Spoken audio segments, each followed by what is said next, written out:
Bien, jovencitos, tengan ustedes muy buenas tardes. En esta oportunidad, continuando con el tema de fisiología de membrana, vamos a hablar de diálisis y de transporte activo. Vamos a iniciar entonces esta sesión hablando un poco de la diálisis, que es un término de repente que ustedes ya lo han escuchado anteriormente. Pero la diálisis en el laboratorio, por ejemplo, se emplea como una técnica para separar moléculas grandes de moléculas pequeñas. Es decir, moléculas de baja masa molecular de moléculas de elevada masa molecular, ¿no? ¿Y cómo se conceptúa la diálisis? Como un proceso de difusión de solutos de bajo peso molecular a través de una membrana semipermeable. Y recordemos que estos solutos siempre se van a desplazar en favor de su gradiente, es decir, de una zona de alta concentración a otra de menor concentración. En esa imagen podemos ver, por ejemplo, un balón donde encontramos nosotros suspendido una bolsita que contiene una serie de sustancias, como vamos a ver en un momento. Todo ello está en un recipiente que contiene agua destilada. Bien, esta bolsita de celofán está amarrada en ambos extremos y, como indiqué, contiene una solución donde podemos encontrar partículas coloidales, que son moléculas de elevado peso molecular, podemos encontrar moléculas pequeñas, que son de bajo peso molecular, vamos a encontrar iones, tanto cationes como aniones, y la membrana de esta bolsita de celofán se comporta pues como una membrana dializante o membrana dializadora. Ahora, si nosotros dejamos remojando esta bolsita con todos estos componentes, a medida que pasa el tiempo, ¿quiénes van a ir saliendo de la bolsita? Van a ir saliendo, por ejemplo, las moléculas de bajo peso molecular, las moléculas pequeñas, van a salir los aniones, van a salir los cationes, quedando dentro de la bolsita las moléculas de elevada masa molecular. Entonces esto nos está permitiendo separar moléculas grandes o moléculas pequeñas de moléculas grandes. ¿Ok? Ahora, aquí en esta otra imagen podemos visualizar algo similar, ¿no? Tenemos un beaker con agua destilada, con un solvente determinado, la bolsita de celofán amarrado en ambos extremos que contiene una solución con moléculas, las azules de elevada masa molecular y las rojitas de baja masa molecular. Entonces nosotros nos damos cuenta que a medida que el tiempo transcurre, las moléculas pequeñas, es decir, la de baja masa molecular, van a salir de la bolsita, ¿no? A través de la membrana dializadora, pero de una zona de mayor concentración a otra de menor concentración. ¿No es cierto? En esta otra también imagen podemos ver que en la sangre tenemos elementos formes y tenemos el plasma. Dentro de los elementos formes, glóbulos rojos, glóbulos blancos, tenemos plaquetas y el plasma que contiene una serie de sustancias dentro de estas proteínas, por ejemplo, y desechos metabólicos, que todos están discurriendo pues por la circulación sanguínea. Esta es la membrana del capilar.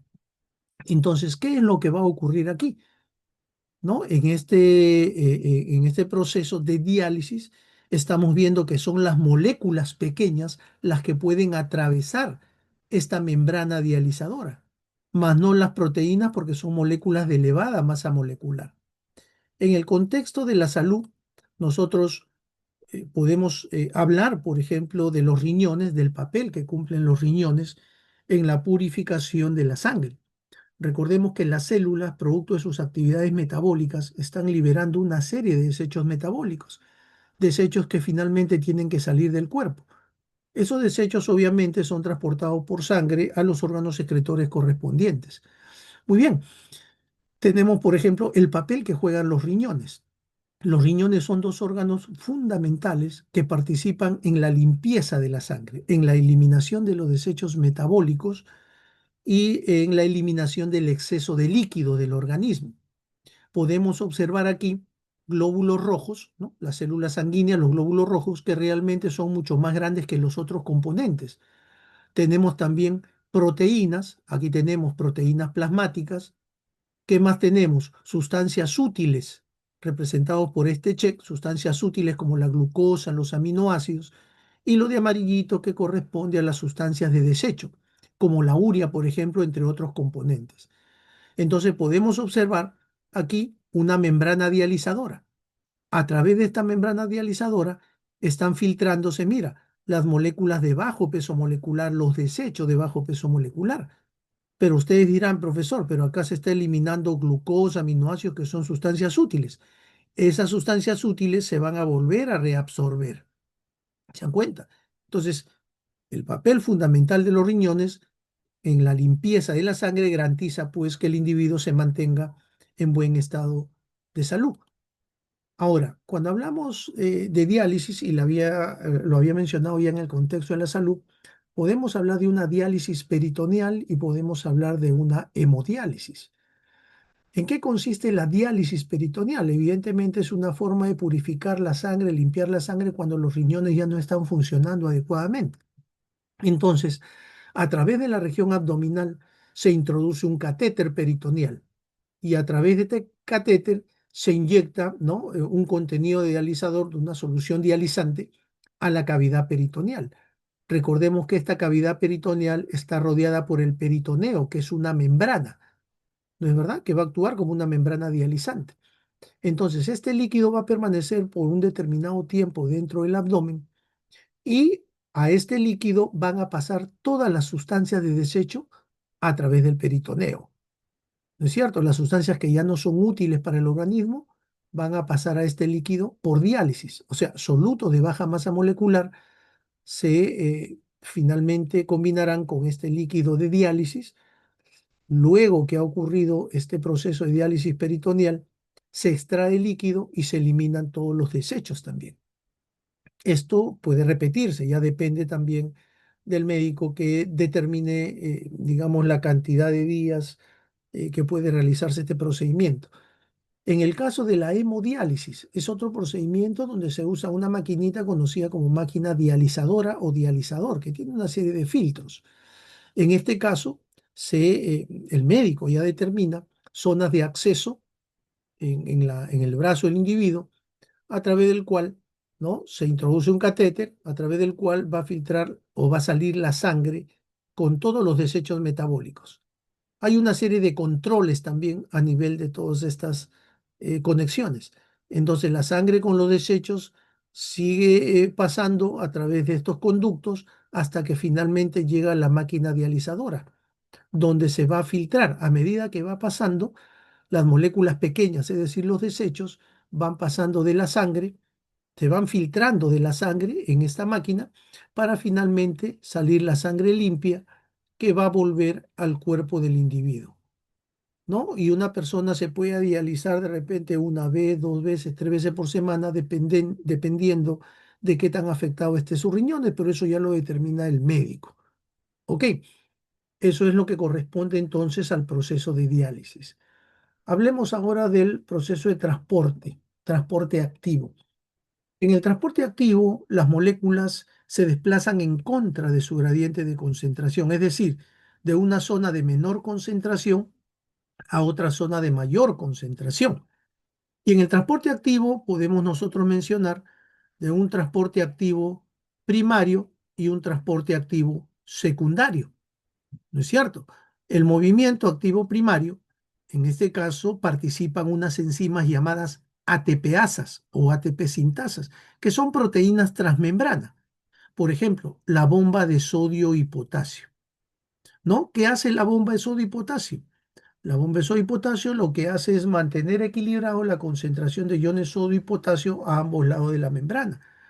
Recordemos que el sodio es un catión eminentemente extracelular y el potasio es un catión eminentemente intracelular. O sea, de acuerdo a su gradiente, el potasio irá saliendo de mayor concentración a menor concentración y el sodio irá ingresando de mayor a menor concentración. ¿No es cierto? Pero hay que tener una cosa también en claro. Dentro de la célula predomina la carga negativa. Entonces, esa carga negativa va a atraer a los iones sodio. Entonces, la velocidad con la que va a ingresar el sodio será mayor que la velocidad con la que sale el potasio. Entonces, los sodios se van a ir acumulando aquí dentro. Entonces, como hay gran cantidad de soluto, va a jalar agua. La célula tendería a hincharse y finalmente a reventar. ¿Pero qué evita eso? Precisamente la bomba de sodio y potasio, que saca el exceso de sodio del interior de la célula y este sodio al salir irá en contra de su gradiente, es decir, de menor concentración a mayor concentración, por lo tanto se gastará energía. El potasio que ha salido tendrá que volver a ingresar, pero al ingresar también estará en contra de su gradiente, de menor a mayor, por lo tanto se invierte energía. Eso lo vamos a explicar con más detalle en un momento. Cuando hablamos de transporte activo secundario, en este caso no está mediado por ATPasas, aquí no se gasta ATP, está mediado por cotransportadores. ¿Qué es un cotransportador? Un cotransportador es una proteína de membrana, o los cotransportadores son proteínas de membrana que transportan dos o más solutos. Cuando estos solutos ingresan en una misma dirección, se habla de un transporte sin porte o sin portador, pero cuando ingresan, uno ingresa y el otro sale, están en sentidos opuestos, este cotransporte recibe el nombre de antiporte o antiportador.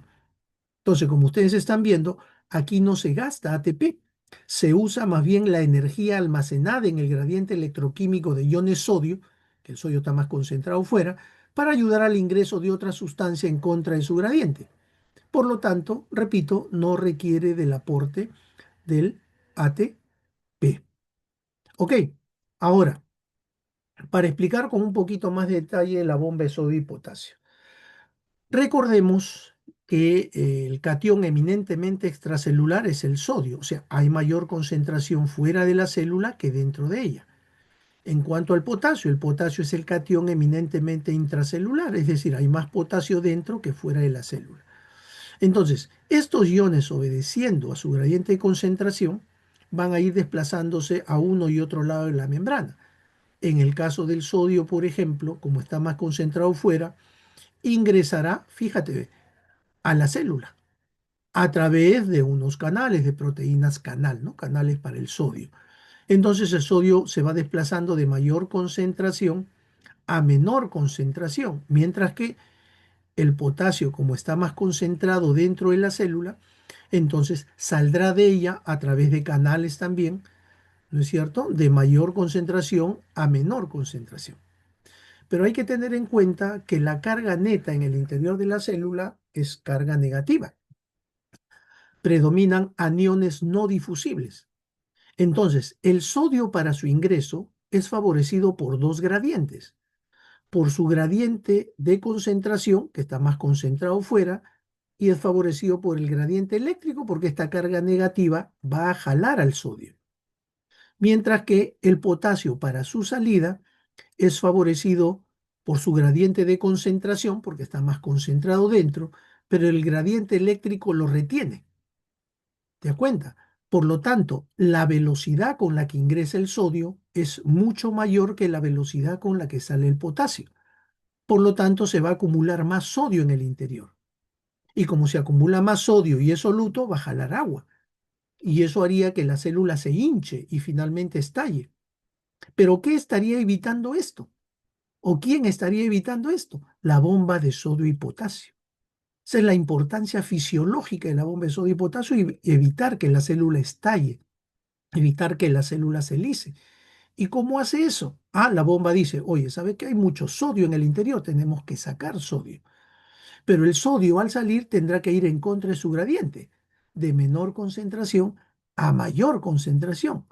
Y el potasio que ha salido tendrá que volver a ingresar de menor concentración a mayor concentración, es decir, en contra de su gradiente. Por lo tanto, se invertirá energía, ATP. ¿Y cómo ocurre este proceso, jovencitos? Miren, la unión del sodio, acá hay sitios de unión a esta ATPasa, estimula la fosforilación de esta proteína. Esta proteína al fosforilarse, mira, va a cambiar de conformación. Obviamente aquí se invierte ATP porque el ATP fosforila a esta proteína y sale como ADP. Esta proteína fosforilada cambia de conformación y finalmente expulsa los sodios al exterior de la célula. Miren, está expulsando 3 iones sodios. Luego se van a unir los potasios que salieron anteriormente. Se unen los potasios y cuando los potasios se unen, mira, se desfosforila esta proteína. Y al desfosforilarse, mira, se abre hacia el otro lado, ¿no es cierto? Restaura la conformación inicial de la proteína y finalmente se interiorizan los potasios. Entonces, en este proceso, que es en donde se gasta ATP, entonces las moléculas, como ustedes han podido observar, se están desplazando en contra de su gradiente de concentración. Y acá hay un videíto que me ha parecido también interesante. Aquí está cómo es que funciona la bomba de sodio y potasio, ¿no? Cómo por cada revolución de la bomba se eliminan 3 sodios y se interiorizan 2 potasios. Entonces, la relación estequiométrica de estos iones sería de 3 iones de sodio que salen y 2 iones de potasio que ingresan. Muy bien, espero que haya quedado claro. El siguiente videíto tratará sobre el transporte a través de vesículas o transporte en masa. Bien, jovencitos, nos vemos entonces hasta la próxima.